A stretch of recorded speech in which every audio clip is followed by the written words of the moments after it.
Okay, first the obligatory financial disclosures. And what I'm going to be talking about is three classes of methods we've been working on for diagnosing and understanding the progression of glaucoma using the ISSOCT widefield scans. And these range from a method that's very qualitative and that you could probably do at home today to one that we've only have 2 weeks experience with. All right, so first a little background on the widefield report. This is the report here, and it's based on a single widefield scan, which is 9 by 12 millimeters. And it has individual B scans.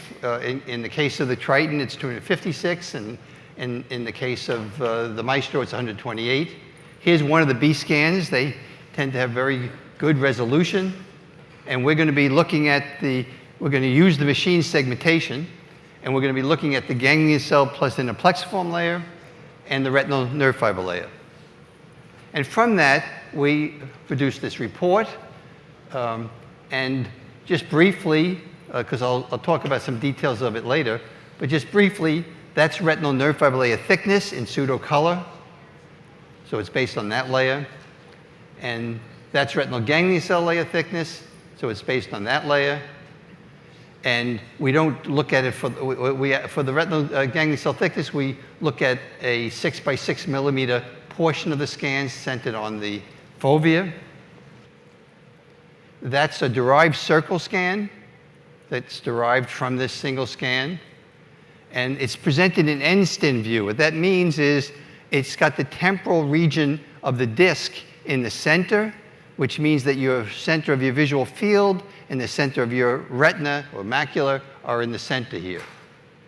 And then this is the traditional circumpapillary retinal nerve fiber layer thickness plot. I'll say more about these two probability plots, but we make two probability plots, sometimes called deviation plots. They're both in field view. One's based on the retinal nerve fiber layer thickness. One's based on the retinal ganglion cell thickness. And I'll come back to those. And we've validated this report and described it in a publication 2 years ago. All right, so that the new version of this report that just was released about a week or 2 weeks ago for the Maestro, and it will come at some point for the Triton, makes a modification. And the modification is we're going to take the scan after it's been scanned and take the angle, foveal disc angle here, and rotate it to the mean of healthy controls. And there are two reasons for doing this. One is, if you see here, right, it's getting rid of that artifact. So one reason for doing this is extreme head and eye rotation can cause artifacts, and this will correct it. And in some cases, it will correct some of the anatomical variations among us as well. The most important reason for doing it, for the purposes of this talk, and this talk is about progression, is that if you want to look at progression, you want to compare the report from time 1 to time 2, and you want them to be along the same angle. Right?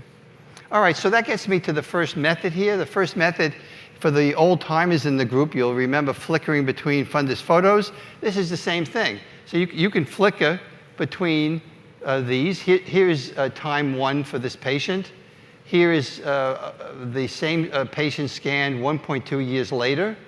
And now we can flicker between the two. And the power of this approach is everything should agree. You know? So if this is getting bigger, well, then this should get bigger. And this is invading into the macula, therefore there should be something here, and so on. And then here's another example.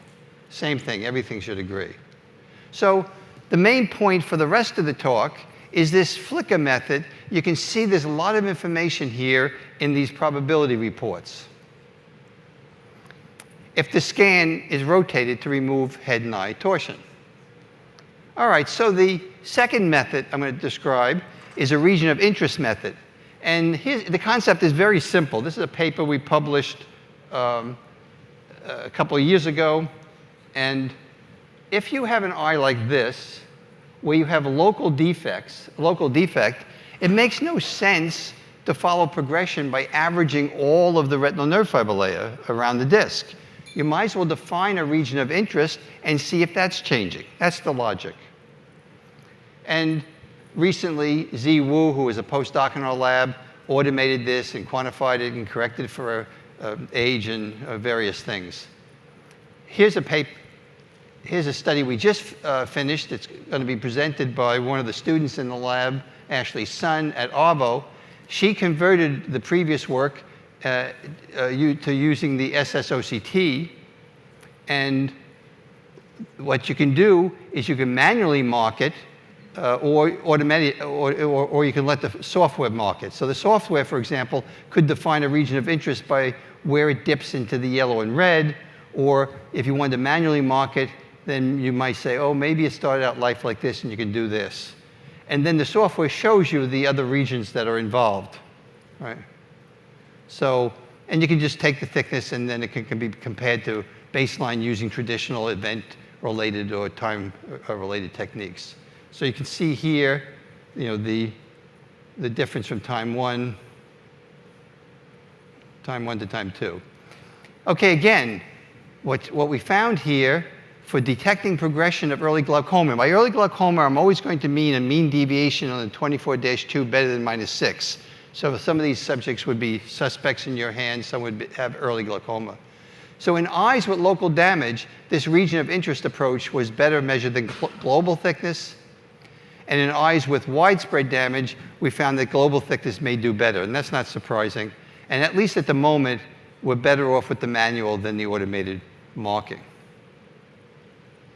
All right, this gets me to the third class, and the one that is most interested in at the moment, is suppose you wanted to compare structure and function. Well, there's a simple way of doing that that just uses flicker.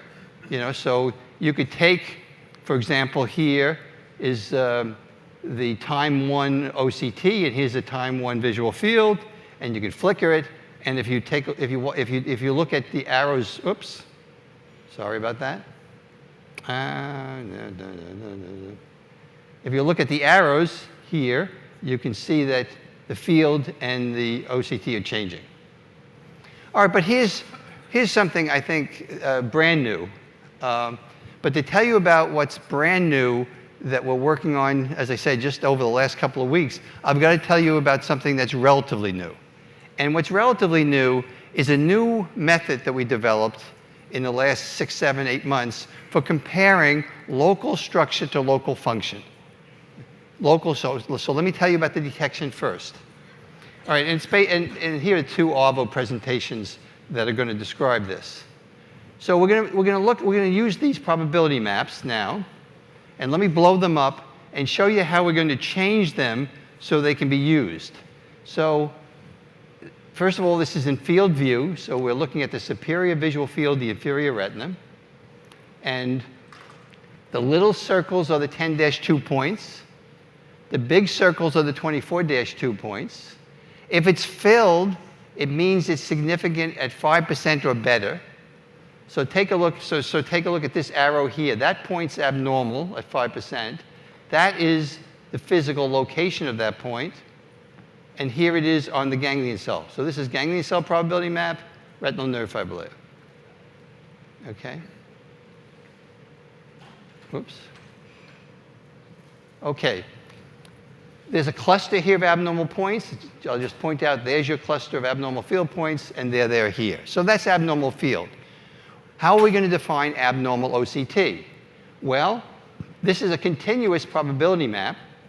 Green means not significant, probability greater than 10%.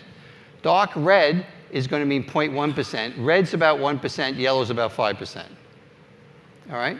So what Manos in our lab has worked out is the best sensitivity specificity, or area under an ROC curve, for different criteria.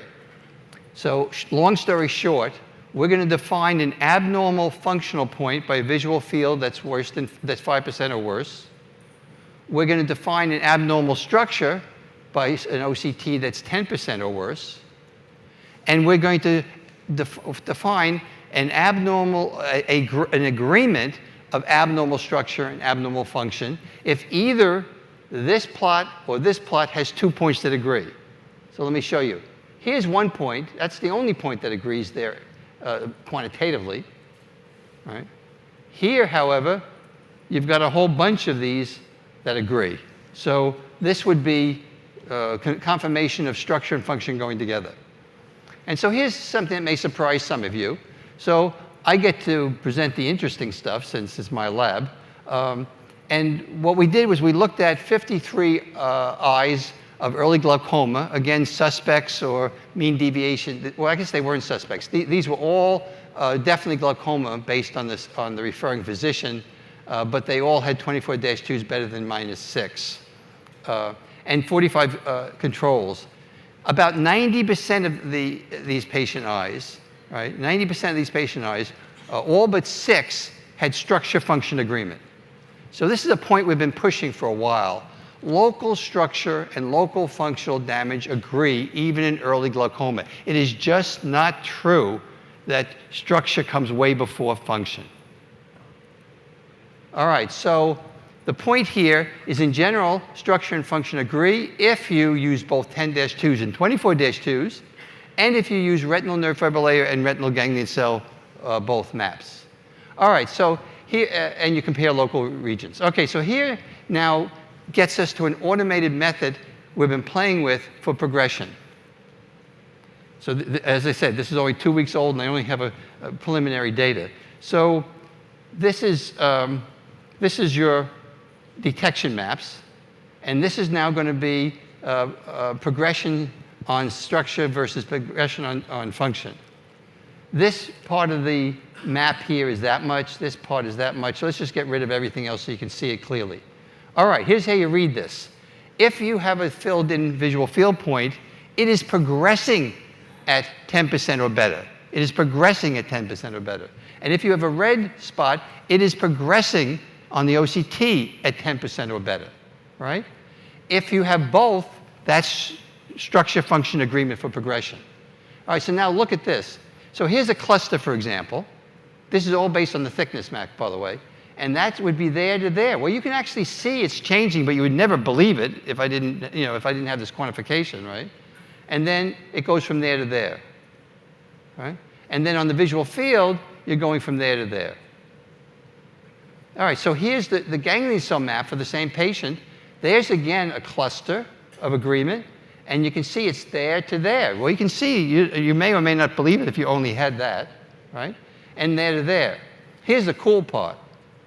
There is a cluster of agreement. That's now going from those two regions from here to here, right? And maybe you can sort of see why. And down here, we have structure and function progressing and agreeing, even though on structure, it did not show up as abnormal. So it didn't show up as abnormal, but it's abnormally increasing and agreeing with the field. And then here's the field. Okay, so that's what we've been working on. The principles involved here come from our work on detecting glaucoma, and in the shameless attempt to advertise our website, you can find lectures about the detection part of this on my website. And because I have young people in the lab, they even created this so that you could photograph it. Thank you.